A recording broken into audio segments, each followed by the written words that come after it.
I have got a very quick little gardening tip that I want to share with you. A lot of times when you start your garden in this early spring and into summer, you're wondering, why are my plants not producing any more blooms?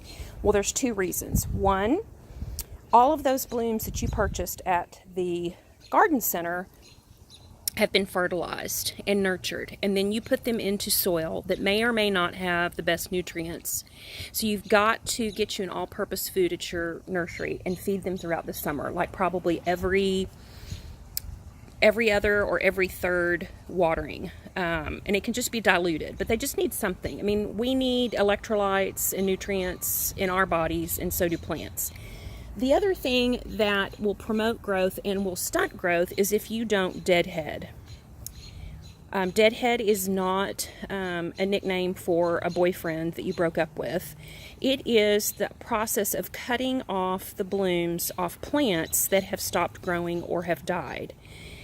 Gosh, I know that's a hard thing to do, because what it does is I just took all of these spent blooms from both of my pots of zinnias, and now it's left me with a pot that, is probably not as full of color as I would like. But let me share with you, you've got to get past the not wanting to cut the dead heads off of your flowers, because what it does is, if you can see right here, I'm going to kind of point to it, that's where I cut the bloom. You cut it at the base of where it's growing from. If you look right here, here's a good picture. I cut it there. And what that's going to do is that is going to send all of the energy to that little spot, and it's going to produce a bud. So you're actually helping your plants when you deadhead them. Geraniums especially want to be deadheaded. Here's another example right here. So just do me a favor, take a plant that you've planted in a pot, and every time a bloom is spent, cut it. Cut it at the base of where it's growing. And in the next couple of weeks, watch, and you'll start to see how those blooms will pop up in all the places that you cut. The other thing that's good about deadheading is it keeps your plants from being real long and leggy, and keeps them, it's training the plant to be more compact, and will provide more of a lower, lusher, fuller potted plant. So that's my tip for deadheading.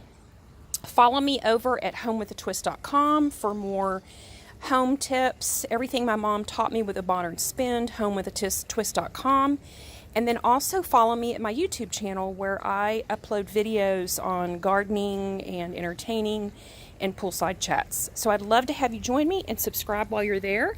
And I'll just give you a quick look at the rest of my backyard. Got some great pots of hibiscus growing, and that we've had a lot of wind, so the cushions have kind of blown off. But you can see here where I shared a few days ago our galvanized garden. So I've got more coming on that. We've got some more bins to put in with this great Miracle-Gro organic soil from Scott's Miracle-Gro and from Jabo's Ace. We've got a great, nice big pot of mint there. We're going to put a couple more tubs in to put some more vegetables and herbs. So a lot of exciting things coming. My honeysuckle is growing up on the arbor, or climbing roses. So it's a great time. It's a great time of the year. And it'll get hot soon, so just enjoy it while you can. Thanks for joining me.